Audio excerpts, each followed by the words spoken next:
Hello! You're listening to episode 7 of 8-Minute Movies, Alienated, a podcast talking about the 1979 movie Alien in 8-minute chunks. Presented by me, Kieran, and the other host, Peter. Hello, Peter, the other host. Hello. How are you? Oh dear. I'm as well as could be expected to be on this Didn't day. expect that, did you? No, I didn't. Yeah. I didn't expect it. What have you been up to? Oh boy. I have been playing video games in the style of people. People play video games, and I am a person. QED. Okay. Well done. Which video games do you wish to elaborate in any way on this? Well, I've been playing a bit of Barotrauma.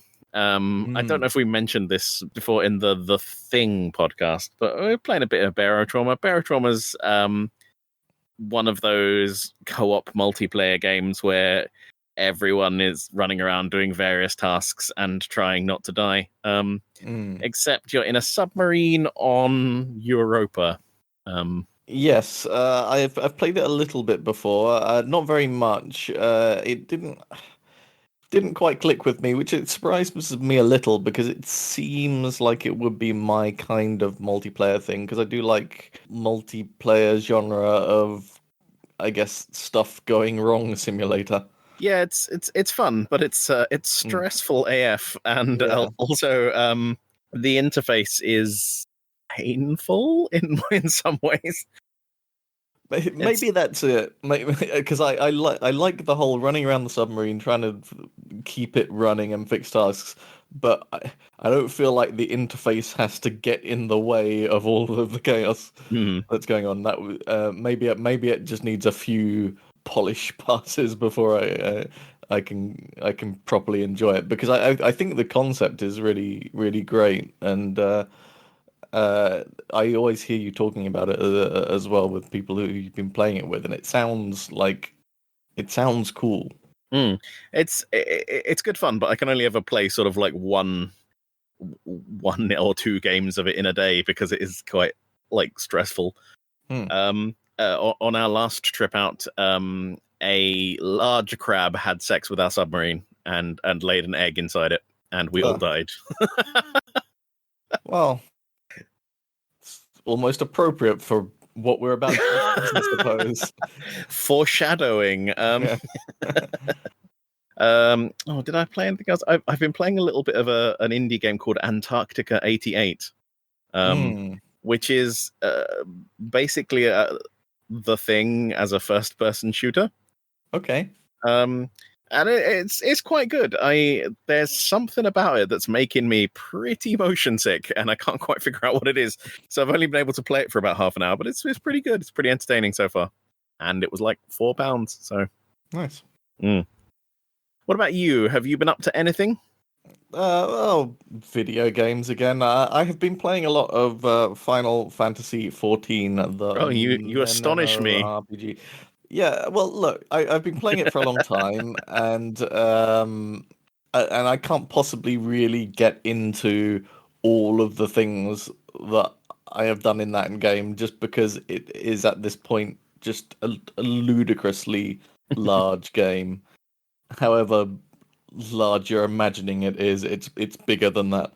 It's ridiculous at this point. And I can't really properly recommend it to someone unless they really just want this massive time sink that and sometimes you do. Like, I don't think that's necessarily a bad thing. Sometimes you just want a thing that is quite enjoyable and takes up a bunch of time and just never ends. Well, I've got you a second job for Christmas. That's true. You did get me the Mass Effect collection as well. So that's another huge undertaking, which at some point I will begin. I have played those games before, but it'd be nice to play the new fancy editions. But anyway, so the thing I wanted to talk about with Final Fantasy XIV is, because it's so kind of sprawling and big, and also there's lots of different kinds of classes that you can play in the game and different jobs you can do. There's no real one version of the interface that properly works for everyone. So the way that like older MMOs like World of Warcraft or something handle this is just to allow you to mod the game. So you can just download whatever weird mods that you need to make the interface work how you need it to work to do stuff. And Final Fantasy doesn't allow mods, but instead it allows you almost complete control over everything to do with the UI. Hmm. So you can move stuff wherever you want. You can make it bigger. You can make it smaller. You can change where the buttons are. You can change the order of things. You can reveal stuff, hide stuff, and anything that you could possibly want to do with the interface. You can basically do. Like I've even set up macros so that when I press a button, it hides and shows certain parts of the interface that I don't want to always be visible. It's very extensive, but also because it's a bit of a nightmare because you start get really over analyzing how you want your screen set up. So for the past few days in this game, most of what I've been doing is like tinkering about with my interface to see if I can make it any better, and then trying it for a bit, and then deciding that I'm not quite satisfied with how it's set up, and doing a bit more tinkering. And I have sunk just hours and hours at this point into just making little tweaks to the interface. And the main culprit of this is that I decided to buy an MMO mouse recently. Oh God. Which is it's like a regular mouse except it's got a lot more buttons on it. Because once you get deep into an MMO, there's lots of different things lots of different kind of skills and things that you can activate, and it becomes quite unwieldy to do it on the screen. Now, Final Fantasy XIV has this controller mode, right? That you can use, which makes it in some ways easier, in some ways harder to activate all the skills that you want to do. And I never got on with that, but also my screen was just getting really cluttered with all of these buttons. So I was like, maybe I could get this MMO mouse. And the reason that I went for this one, it's a Logitech one, was that unlike all of the other kind of game mice that I've seen, this one looks vaguely normal. It doesn't look like it came from space or something. Does it have RGB LEDs? It does, but in a really understated way. They just they just make the kind of buttons glow on the side. It's nothing more elaborate than that. It's just nice and subtle. And it's not weird and spiky and shaped. It looks at a glance, it just looks like a mouse, you know. and so that meant, now that I've got all these buttons, I don't need to have so many buttons on the screen. So I started going in and tinkering with this interface, and it's like, you know, when you get a new phone, and some stuff works how you expect, but some buttons aren't where you're used to, and you have to kind of spend a week or two getting used to how your new phone is set up before you're happy with it again. I'm kind of in that phase at the moment where everything is just a little bit a little bit messed up. Nothing is quite in the right place, and I'm having to rearrange my entire interface. When I first started thinking about this, I was thinking it feels like moving house, but I think that's probably a bit extreme. I think new phone is a closer is a closer analogy. So yeah, I have been, as usual, sinking plenty of time into Final Fantasy 14. Well, boy, can I say you sure have sold me on this game. I really want to get it now. If you can spend days effectively changing just some settings. The thing is, like, you won't care about that at first at all. Like, the way it's set up initially is like fine for the first like 50 hours of this or whatever, and then you start thinking, but it'd be nice if this button was there and that button was there, and then and that's how it all starts. Yeah. That's where the rot sets in. Oh boy, well, you're playing one of those tiny people, aren't you?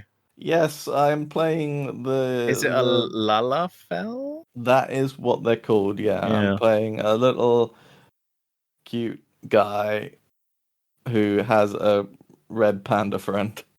Yeah, that's the extent I'm prepared to learn things about Final Fantasy. I know one of the species. Mm-hmm. Oh gosh, what are we doing here? Oh, a podcast. Yeah, okay. Yeah. About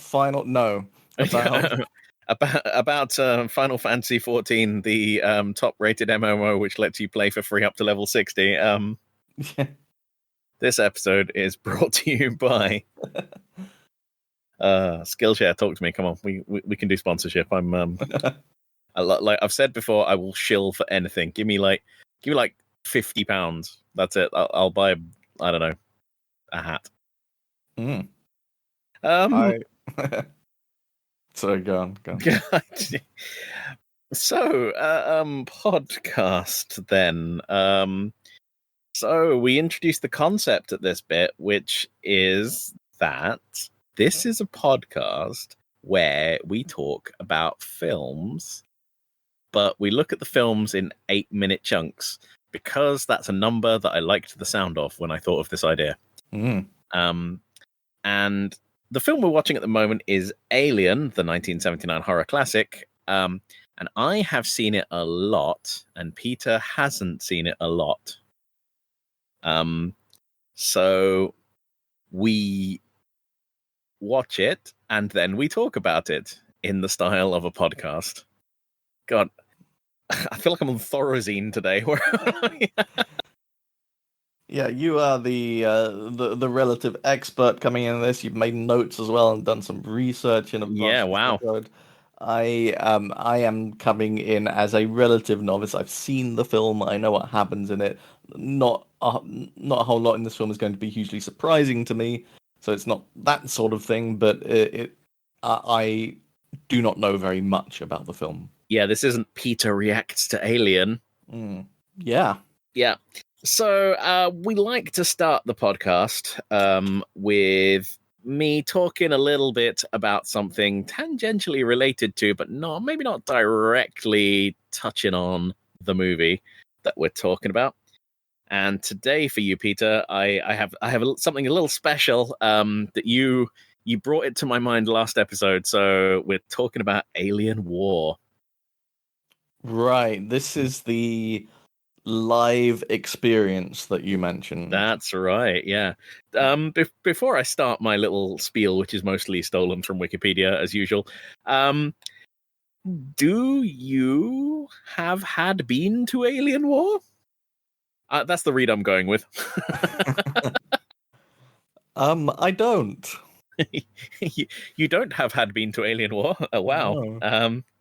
So I never experienced Alien War, and I don't really know what it is. So why don't you tell me a little bit about this? Alien War was an immersive total reality attraction themed around the Alien film series. A variation of the popular Haunted Maze attraction, it allowed visitors to enter a heavily themed set where they and a group of colonial marines would be stalked by xenomorphs, both of which were played by a cast of actors. John Gorman and Gary Gillies came up with the concept of Alien War while displaying several Aliens props that Gorman had collected at an Alien and Aliens double bill at a small theatre in Glasgow. They thought it'd be a good way of putting fans in an Alien movie. They didn't want to copy the then popular laser tag format, instead opting for a live-action interactive adventure, a cross between role-playing and a fairground house of horror. The attraction originally opened in the Arches venue in Glasgow in April 1992 before moving to a permanent home in the basement of the London Trocadero, where it was opened by Sigourney Weaver on the 16th of October 1993. She was supposed to open it by firing a blank-firing pulse rifle at the ribbon, but the Metropolitan Police were like, do not. So so instead she fired a flamethrower that had like CO2 cartridges fitted instead of like, fire. Right. Okay. Much of the plastic set dressing used in the construction of the set was created using original molds made for Alien and Aliens. And some were actually pieces that have been used to build the sets in Aliens, pinched from a skip at Pinewood Studios. That's pretty cool. Yeah, it was so atmospheric inside.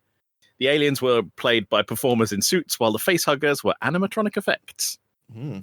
So I think I gave the game away there that I definitely went to this. Yeah. I actually went 4 times, which is as much as little me could convince other human beings with money and time to take me there. How little are we talking? I was probably 10. Wow.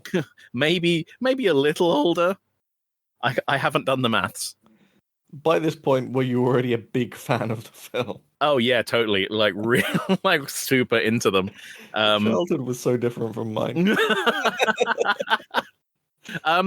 Honestly, I can remember the first time I went to Alien War because it was the first time I'd been beyond Mile End on the Central Line, and like we had to change at Holborn for the Piccadilly line, and like I was equally as excited about that as I was about going to Alien War. I like, I've been to Holborn Station a number of times subsequently, and it has not lived up to the first time I went. Yeah. I got off the train and I'm like, wow. The things you find entertaining as a child, as a literal child. Although now, if you got to go there, you'd probably say "wow" again. Weirdly, so it all comes around, doesn't it? Are you saying just because I've been locked indoors for months? Basically, yeah. Oh, trains. Alien War was arranged quite cleverly, in my opinion, because so it's all in the basement of the Trocadero in like their sci-fi corridor that is literally just like a big old corridor linking the Trocadero and Piccadilly Circus tube station. Mm. And you'd go in there and there was like props from Aliens around that you could look at, like, and a ticket booth on the right hand side, and then an entrance door on the left, and there was a queue. So you went over to the thing on the ticket booth on the right, and you bought your ticket, and you went and stood in. We haven't got to that yet. Well, maybe we should have. And you go over to the left, and you get in the queue with everybody else, and you wait to be let in because they'd only do you through in groups of like 10. So if you were 4, you had to wait for other people to turn up. And there was a door over on the right-hand side next to the ticket booth that was the exit of the attraction. And every so often, a group of 10 people would run screaming through that door, realize they'd arrived back in the lobby, and just sort of like collect themselves. And it was so well like placed, because like the first time I saw these people running out in abject horror, and I'm like, is this going to be too much for me? Yeah. I was like, maybe I'm too scared to go into this. And my sister was like, well, we bought the tickets. See, what I would have done, what you just described is very good, and I like it. But what I would have done is just had this bit where everyone who leaves has to first get on like a stretcher, and then you cover them with a cloth, and like you have people carry them out. That's good. Less workable, but good. Yeah. Yeah. So the first time I finagled this by talking my sister and her boyfriend into taking me there while they were having a date in London. So they were having a date and I was there as well, fifth wheeling the whole thing pretty hard. And she said to him, like, you aren't allowed to let him go. Like, you've got to look after him while he's in there. And she went as well, but like she was just outsourcing, care duties. We went inside and, there was a little flight of stairs at one point. So, sorry, I should just explain what it's like inside before I keep on with these endless anecdotes. So basically, you go in through these doors, and you're met by a colonial marine. So it's a guy in the colonial marine's armor from Aliens, and it was really like well done. You know, it's we would call it cosplay in this day and age, but it was really, really well done. And they'd explain to you that they were going to take you through a a facility where they were keeping the aliens, and you could see them in various stages of their life cycle. Then then suddenly alarms would go off, and you'd be like, oh no, and the marine would run off, and he'd like leave you there for like a minute, and you'd be there going, what's going on? And then he'd run back and be like, oh no, okay, the aliens have gotten out, and I've got to get you out to safety. And then you'd proceed through, and he'd stop you at different times, and like you'd see face huggers and things, and aliens running at you. And the marine had like a pulse rifle from Aliens, right. And they were, depending on which one, they were blank firing, so they would just be like bang bang bang, or they had like strobe light effects in them that triggered like gunfire noises in speakers in the walls. It was really clever, right? And yeah, they had all these different things that would happen. And the guys who ran it were super into it and would mix things up. So if you'd been before, it wasn't necessarily going to be the same thing you saw the next time you went through. And like some of the things I remember were like they had a like CO2 fire extinguishers that would fire through the wall. So he'd tell you to hide against the wall, and you'd suddenly be sprayed with ice cold gas, and you'd be like running around. One time they had a guy dressed up as the Predator in there. Okay. Which I wasn't there for that, but I just love the idea of it. And my favorite one I heard about was so there's a bit in the ride where like sometimes they would put in plants in the group with you, so just people dressed as normal civilians. Who would be killed as the ride went on. So like there's a bit where you go through a lift, and like the lift doors open, and an alien would just reach through and grab the plant and just pull them back out. And then later on you'd find their body. It was just so well done. Like so you were quite young when you were doing this. Yeah. And so how much of this, it sounds like it was very well done, but how much of this do you think has become kind of inflated in your imagination? What do you have a sense of that? I mean, it's hard to say, honestly, but I've seen pictures of the set, like, subsequently, especially while doing research for this bit, and they are so good. Like, honestly, my first thought when I went into that set was like, this is the thing from Aliens. It looks so much like it. And of course, because I've just read now, they basically just went and got all the set decoration and wall dressing stuff and just put it on. I mean, obviously, it's going to be like inflated because of my fond nostalgia for it, but they did do a really good job at the time. I remember, like I say, I went 4 times, and the first 3 times were just excellent, and the last time wasn't as good as the others. But right. yeah, some things I remember happening in there to me. I fell over at one point down. There was a little flight of stairs, and I kind of missed it. And my sister's boyfriend picked me up bodily and carried me under one arm until, like, because we were running away from aliens. Yeah.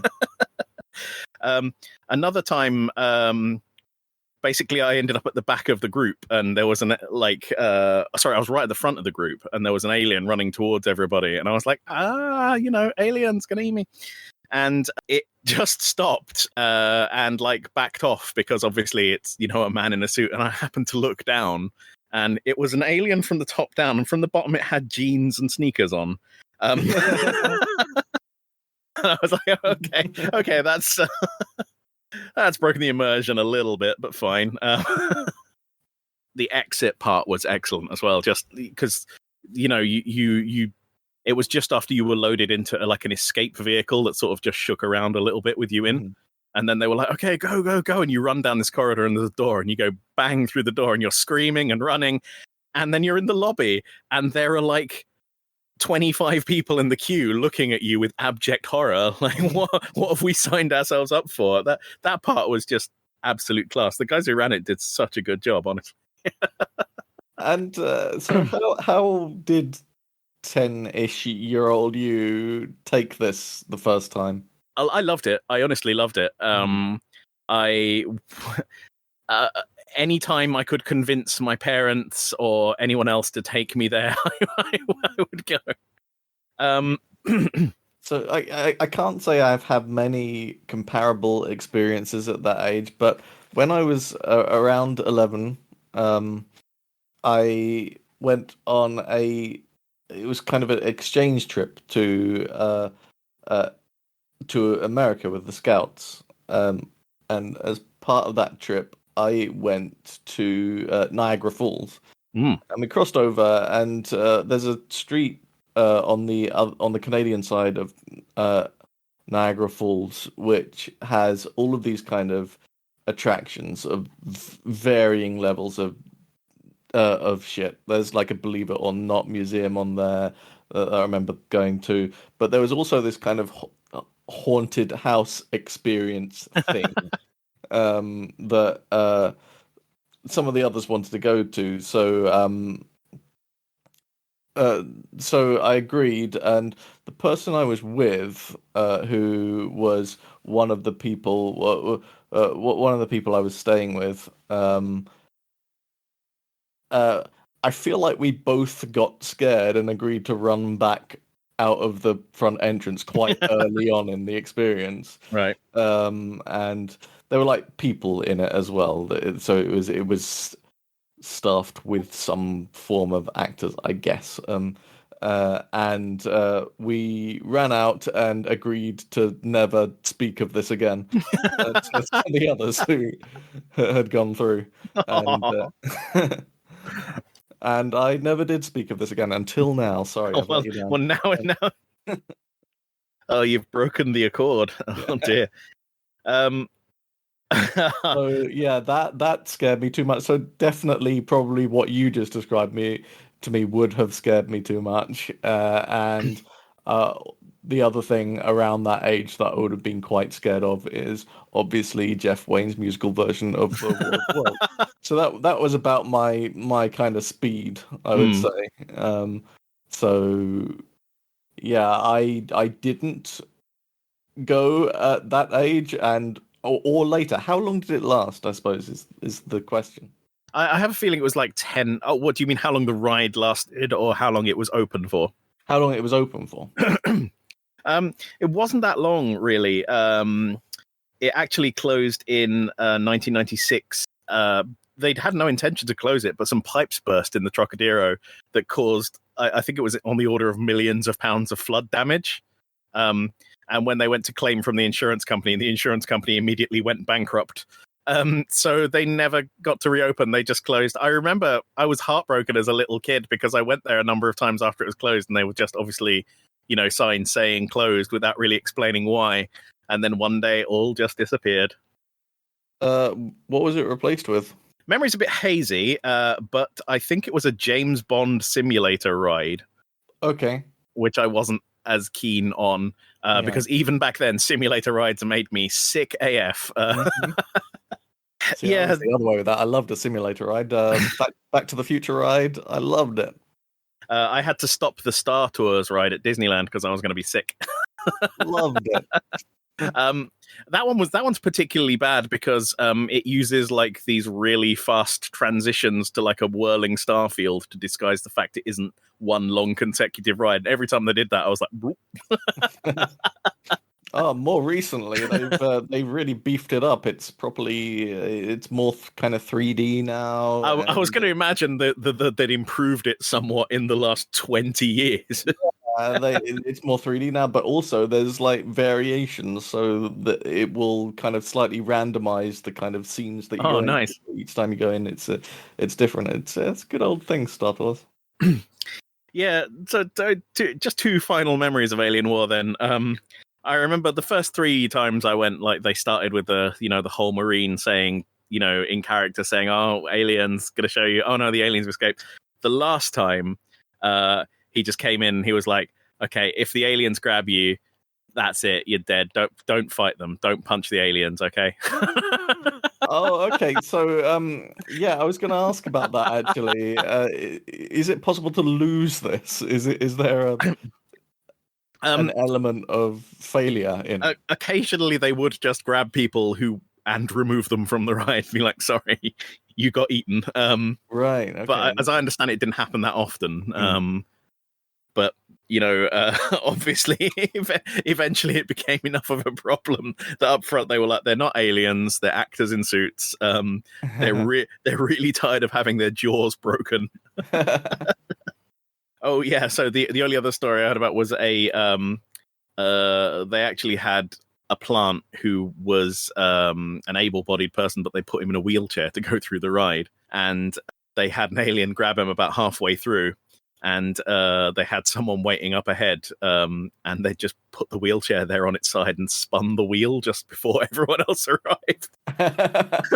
And they were all screaming, and they were like, okay, yeah, this is a great one. We've got to reuse this at some point. Wow.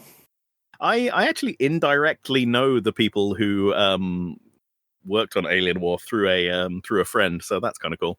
I've never spoken to them personally because that would kind of be concerning because, I guess I'd do hero worship or whatever. But it did actually briefly reopen in a few locations in the 2000s, but not for very long.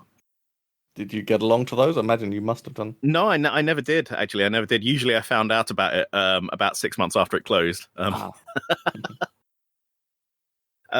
yeah, wow, we've talked about this for some time. But as you can tell, obviously it was something that really excited me. Something I was really into. I feel like if it had been more my genre, if it had been like more my thing, if I'd been a bit older, that would have been the sort of thing that I would have also been super into. I mean, there are similar things these days. Like there's a zombie themed kind of escape lab thing in the Namco Center in London now, I think. I remember trying to get people interested in going to that before, the recent unpleasantness. Yeah, I would do that. It's maybe too much running now.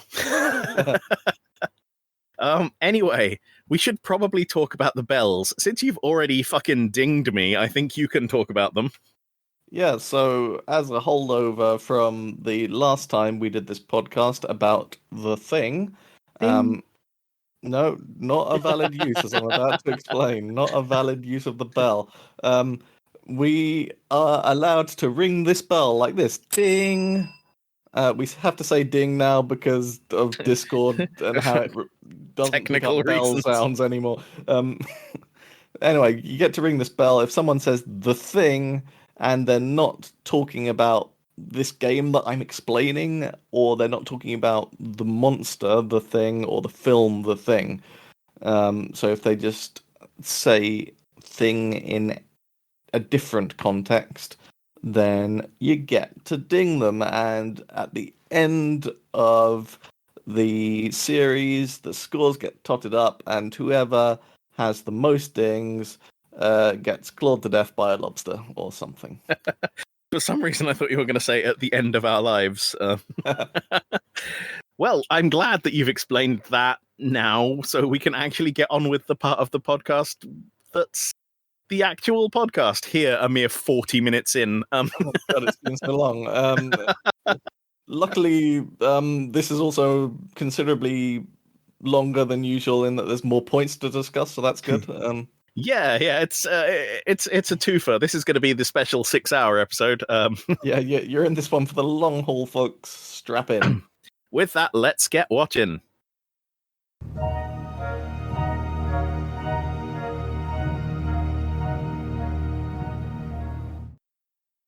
Okay, we're going to be watching minutes 48 to 56 of Alien, and as always, this isn't a watch-along podcast. Stop doing that. I know who you are, and I will come down your chimney at Christmas. Maybe I should rephrase that. How this bit works is I have a list of bullet points and I'm going to read them out loud. And if we want to talk about them, we will. And if we don't want to talk about them, we won't. Fuck you. I'm trying to add sass. Do you think it works? With that? It's a little bit try hard, honestly. Too sassy, possibly. Yeah. Yeah. Okay. The crew continue to search the room with probes. Probe's kind of just like an LED on a stick. I wasn't quite clear whether it was a probe or just a very bad torch. It's like, what? Why does he have these? What are they for?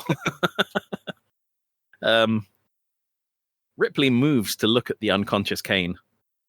The facehugger falls from the ceiling above her onto her shoulder. It's a jump scare. Yeah. It's good because there's a couple of minutes of silence preceding this, so when it does, she does a shrill scream, and it's really frightening in the cinema. Well, I suppose it's a jump scare, but you see a bit of tail in the background first, so you're given a bit of warning. Yeah, that's true. Actually, it's not. I guess it's not a true jump scare, especially because they're normally accompanied by like a dramatic sting on the soundtrack. I hadn't really thought about that. Yeah, it's just the rubbery tail is behind her. So you know she's in danger. It's a fake out, I guess, is what it is, because you think it's going to attack and it doesn't. It just sort of flops uselessly onto her. She screams and throws it away. Everyone else rushes over, but it's dead. Well, I guess this is why I didn't really remember that it did any attacking after this. I remember it's a bit of a wet squib, isn't it? Yeah, I remember a bit of attacking of a facehugger in Aliens, but I don't remember any scene like that in this one, and that's why. And it makes sense that it would just die, I guess, after doing its business. It's completed its terrible task. Yeah. Ash prods it with a probe, and it twitches, but it's still dead. The drop-in and the twitching here, both done by a little bit of fishing wire. Yeah. I wonder what its little adventure was before it died then. How did it get on the ceiling? Well, I mean, it's up in the sort of lamp fittings directly over where Kane was, so it's just sort of jumped, and we know it can jump. We know it can do a pretty good jump. Yeah, so it's popped up there to chill out. Mm-hmm. Ash examines it closely on a table. Ripley wants to dispose of it, but Ash insists on keeping it. I'm not sure what that thing is made of, but whatever it is, looks like it was definitely alive at some point. Something about it seems very seafoody to me. Yeah, very good guess. The innards of the facehugger were made with fresh shellfish, oysters, and a sheep kidney. Okay, I'm glad that I managed to figure that out. Yeah. They had to refilm this a couple of times, and they kept having to replenish it because under the studio lights it would rot and go stinky very, very quickly. It looks genuinely gross. Yeah. Yeah, I feel sorry for Ian Holm having to be like face first in that thing, having a look. Like, wow, what fascinating innards this thing has, when really it's like looking into a seafood slop bucket. Not like that guy from The Thing. He would have loved it. Wilford Brimley. Yeah. He'd have been all up in that thing's gizzards. Yeah. I'm gonna allow you that thing. Oh, thank you. Dallas agrees with Ash, and he leaves. Ripley follows him, arguing, and shuts the door in his face to stop him leaving. This is foreshadowing a later scene where Ash is going to do exactly the same thing to Ripley, but with a different intent. Oh, yeah. Ash has a final say on science-related things. So, I mean, that makes sense. Dallas does seem to be abdicating responsibility a bit here, but he's like, well, the company says this, and I can't go against the company, which... Yeah, it does make sense, but you definitely begin to much more than before, I guess, put together that there's a wider agenda going on here, maybe from the company that most of the crew are aware of. You also get during this it being pointed out that Ash only joined the crew relatively recently. Yeah, this is his first trip out. He was replaced at Thetis and has joined them for their trip. So again, reason for them all to be suspicious of him. It's interesting because he, now that you know he's a newcomer, like it sort of recontextualizes some of the interactions he's had earlier with people, where it just sort of seems like everyone doesn't like him. Yeah. But I guess if you just joined and you made no real effort to fit in with everyone else. Yeah. Dallas asks how the repairs are coming along. Ripley says they're mostly done, and he decides to just leave anyway. I believe later this will be shown to be something of an error. He's definitely got much more of a lax approach to the rules than Ripley seems to. He just wants to go. And it's interesting because usually in a film, the kind of hero character that you root for is the person who's a bit of a maverick and goes against the grain a bit. But in this case, this story is more about how playing things by the book would have been a much better idea. Yeah, it definitely would have saved lives. Yeah. Dallas is really shaking hands with danger here. That's a deep. Do we have to explain that? No, that's a deep cut. Google shaking hands with danger. Safe search off.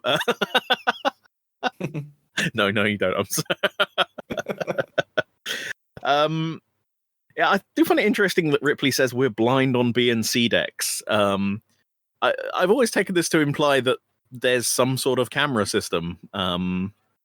Yeah. Or at least some sort of system for monitoring the interior of the ship, which would make sense to have. Yeah, maybe they have readouts that tell you whether there's been like a hull breach on those decks or something like that they wouldn't be able to see. So that's like a danger with taking off or something. I don't know. It never really comes up later, but it's I've always found it interesting that she's like, we're blind on B and C decks, and he's like, well, whatever, we can go. That's fine, I don't care.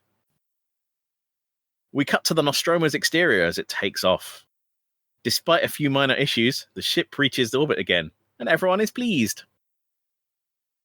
We see the Nostromo and the refinery leaving orbit. So, two things here. It's interesting that this whole sequence is greatly compressed from the landing sequence. Yeah. Where the landing is like 5 to 10 minutes of them talking and doing things. The getting back up into space is literally them going, go to space. Okay, we're in space. Yeah.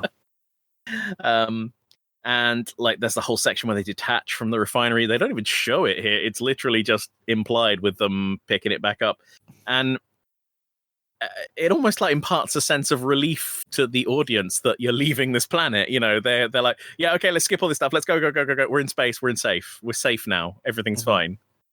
Yeah, it's definitely a change of pace, although probably a good decision at this point as well, because I don't think we could have taken another 10 minutes of launching. Oh yeah, it's an excellent pacing decision, of course. Originally, the refinery model was much more intricate, but Ridley Scott, tired of delays and wanting a different look, just went into the model maker's workshop and took a chisel to it. So he chipped off bits from here and there, and they re-glued them in different places and ended up with the refinery that you see there. Originally, it was more like a giant cathedral upside down. The crew are in the galley talking about Kane. Again, this is more of that blue collar, white collar stuff. I find it interesting that everyone seems to have relaxed a little. Like Ripley and Parker and Brett are all joking about how Brett is quite stoic, and Dallas is still very uptight from what we saw just precedently. He's telling them all to shut up and ordering people about. Yeah. Lambert has bad news. It's 10 months to Earth. So did they not understand this? How far away they were before? I don't entirely understand, and obviously it's never really made clear, but I think that she says, including the time taken to get to the planetoid and back, it's 10 months to Earth. So I think that they have become significantly delayed by their side trip. Right. So I assume it's the time they spent getting to the planet, like investigating, getting back off, has had some sort of massive knock-on effect. I think there's something like transfer orbits and things whereby you can't just fly in a straight line or whatever. I don't understand space, but the vibe you get from them is that they were not expecting it to be 10 months, and 10 months is bad. Ripley's going to miss her daughter's 11th birthday. How do we know that? We don't. Doesn't mention her daughter at all. Comes up in Aliens. And even then, not in the regular edition of Aliens. I don't know. I mean, if I had a child elsewhere in the solar system, I just feel like it might come up. I don't know. Maybe she doesn't mention it, or also the fact that she's only 3 days from retirement. Ash calls from the medical bay and asks Dallas to come and see Kane. Kane is awake. Everyone seems relieved and happy. Hang on, just a second. So before we get to Kane being awake, I think there's a really interesting line that happens before that.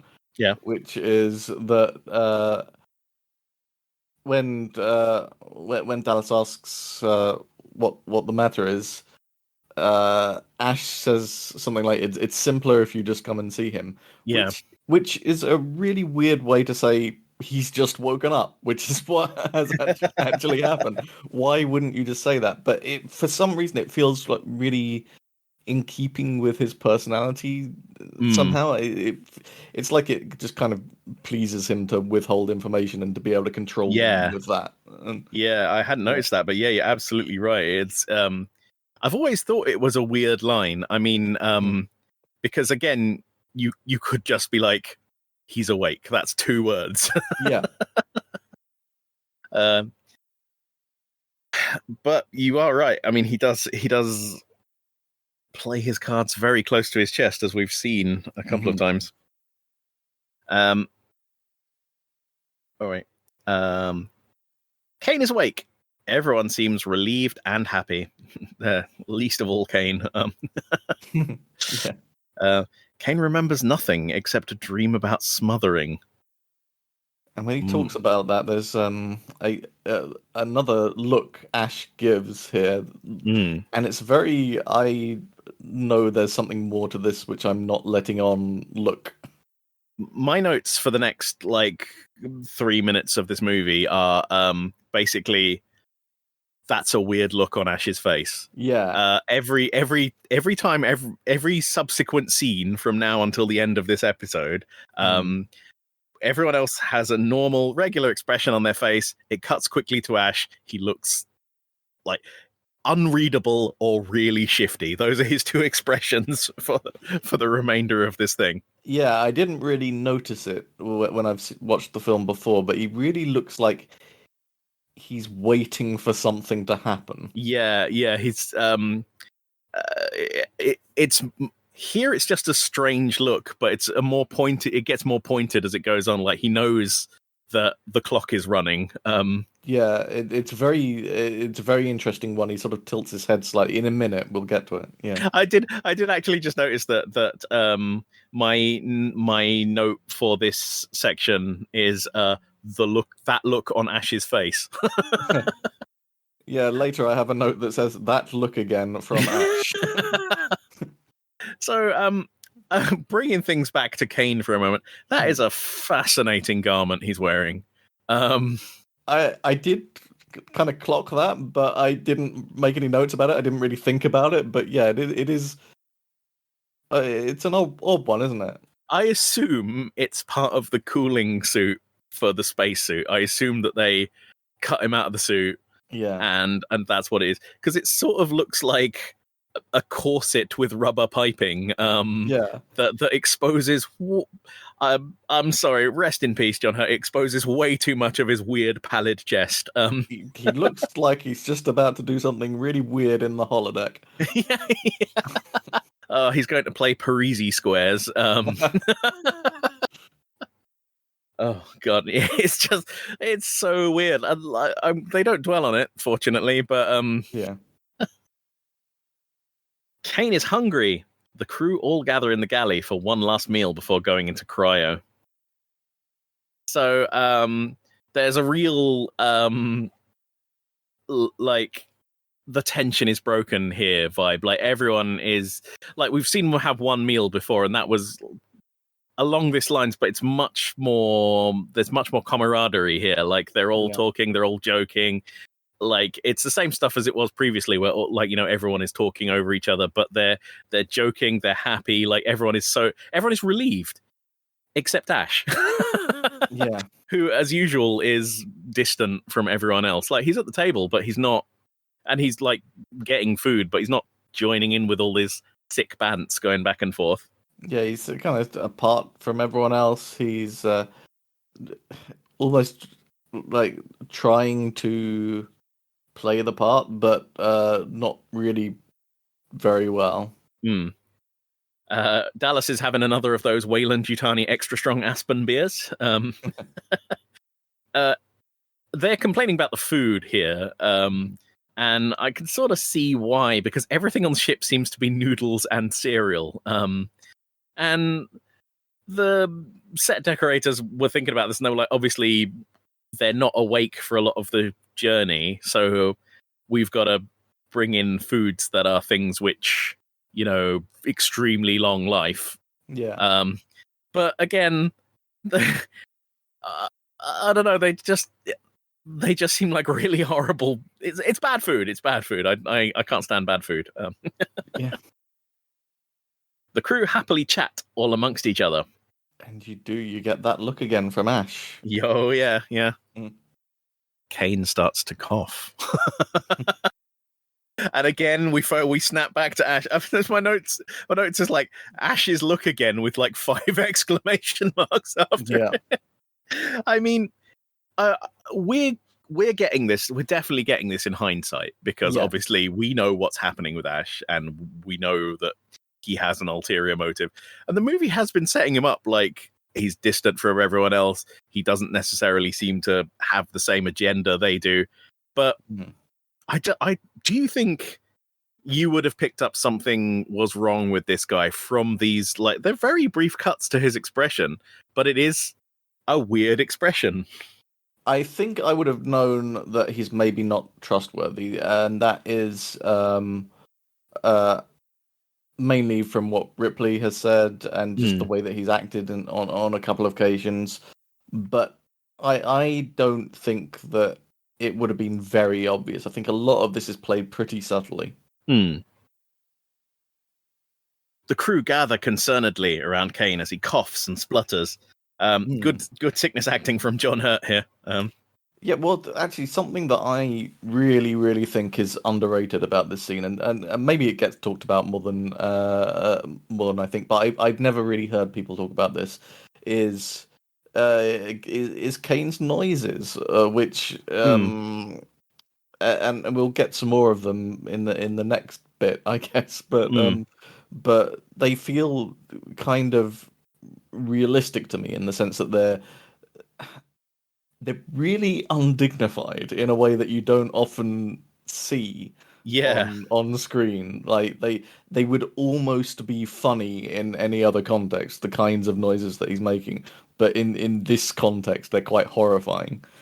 I mean, he's straight up gibbering, isn't he? Yeah. I mean, like so it starts with a cough and then a thing, but then he's straight into sort of bestial noises of pain that I would genuinely not want to hear any other human being actually making. Yeah. Especially not me. Right. Yeah. It's really unpleasant and really feels accurate to what a moment like that would be like. Because a lot of times, like the moment when in a film like this someone is attacked and or someone is hurt in some way, there's a kind of a bit of a filmic coolness filter over it, right? It's played a bit cool, and this is not cool at all. This is very undignified, someone dying and in immense pain. Yeah, it's very visceral. I'm really glad you brought it up, actually, because I'd thought about it, but I hadn't made any notes on it. But yeah, he was a tremendous actor, and obviously played this to the best of his abilities.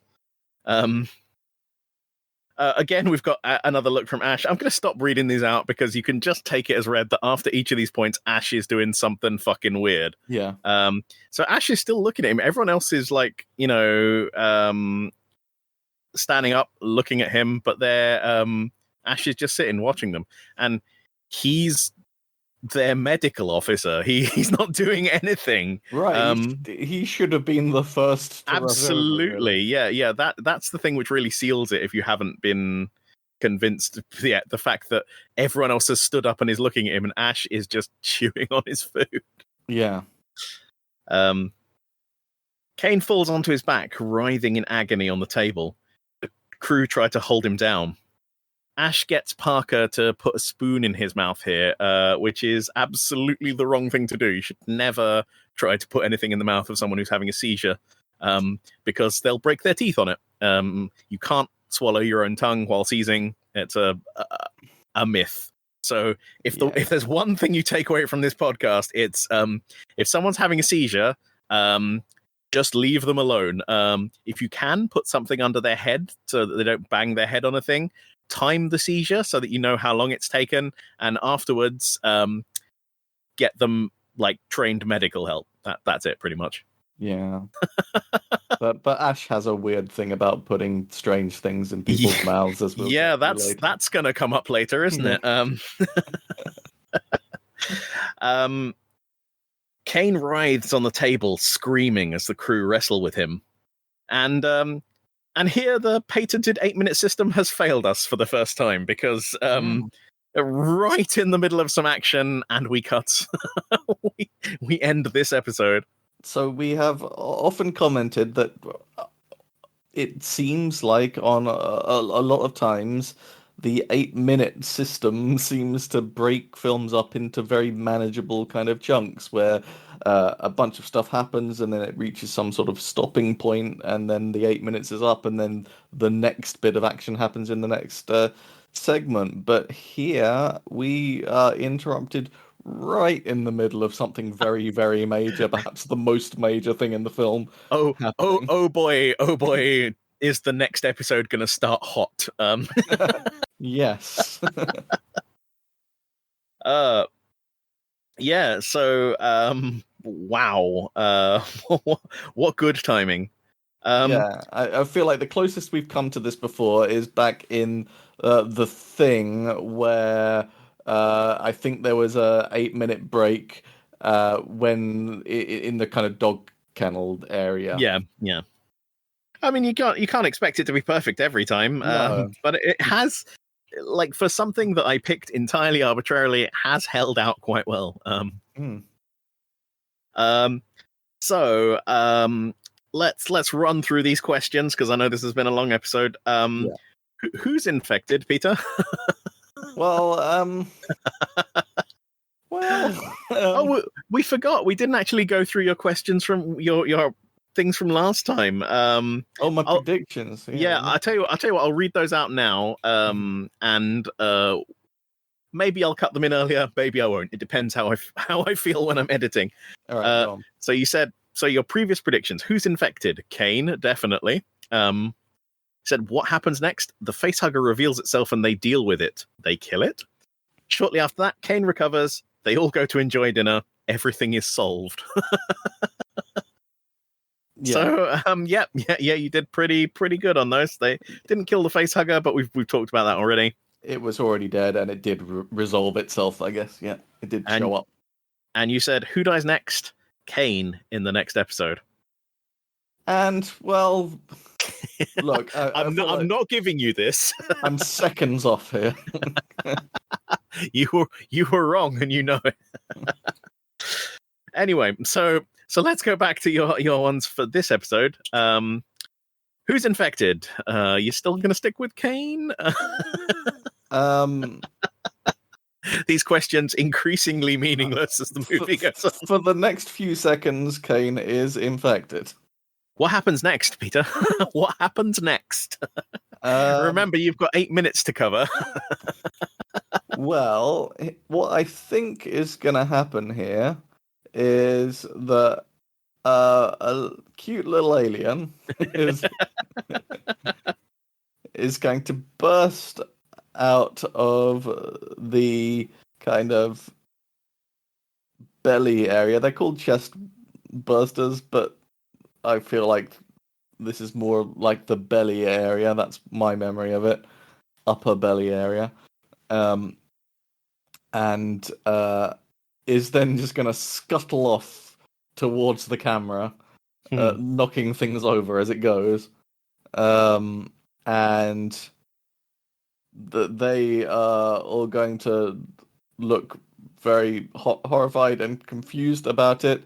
And then they're going to split up in order to search where it has gone. That's what I think.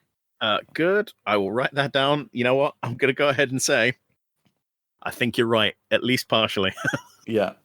All right. So the second to last question, then I got to ask you is, who dies next? You know what? I'm not going to give you any points for this one. Do you want me to say who dies after that? I don't know. All right. So we'll say that Kane dies next. It's fairly obvious that's going to happen.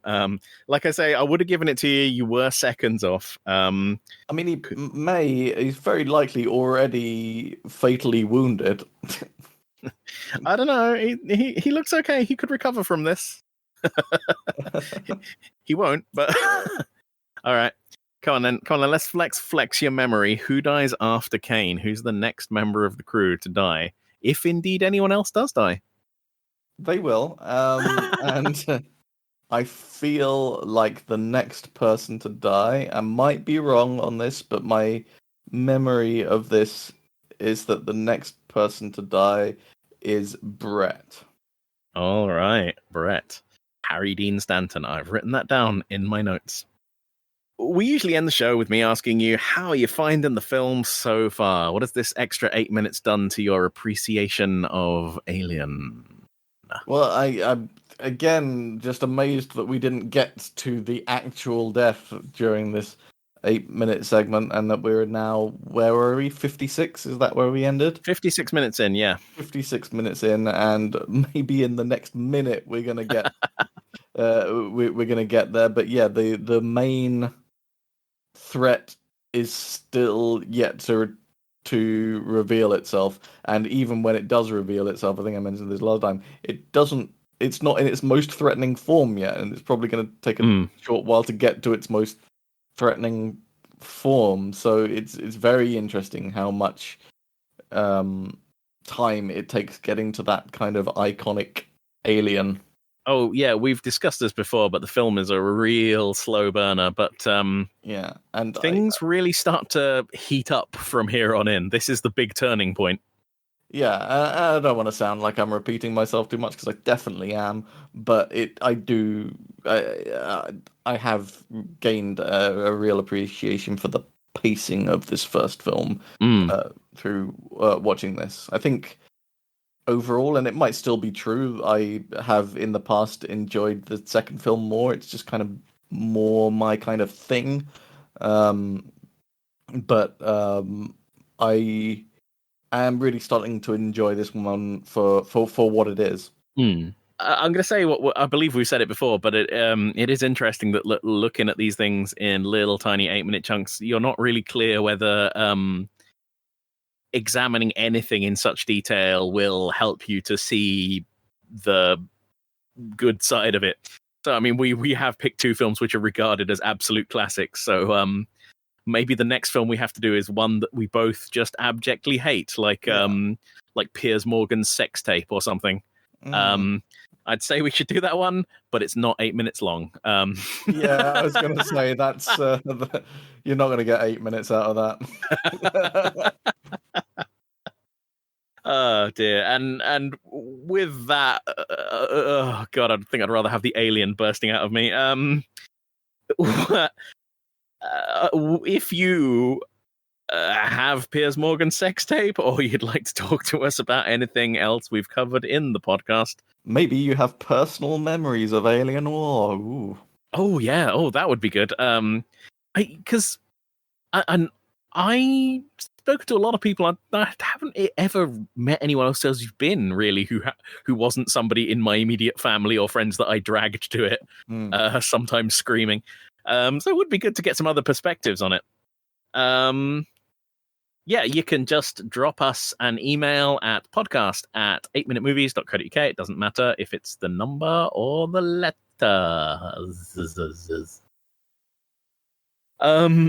How can people find you on the internet, Kieran?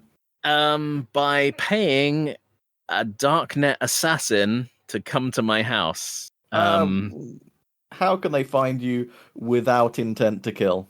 I am on Twitter as Kieran J. Walsh. That's where I am on the Twitter. And you, Peter? You can hire a private detective who specializes in tax fraud. Sorry. I mean, you can go to Kestrel Pie on both Twitter at both. That's a weird word to say. On both Twitter and all the other things. On both of these nuts. Let me try that again. You can reach me on Kestrel Pie on Twitter and most other kinds of similar things, and that's Kestrel like the bird and Pie like the irrational number. That was a much better take, but I'm not fixing that in post. Yes, you are. Yeah, so I guess that's the end of this long-ass show, which we mostly talked about Final Fantasy XIV and Alien War. Goodbye, listeners. Goodbye. Goodbye.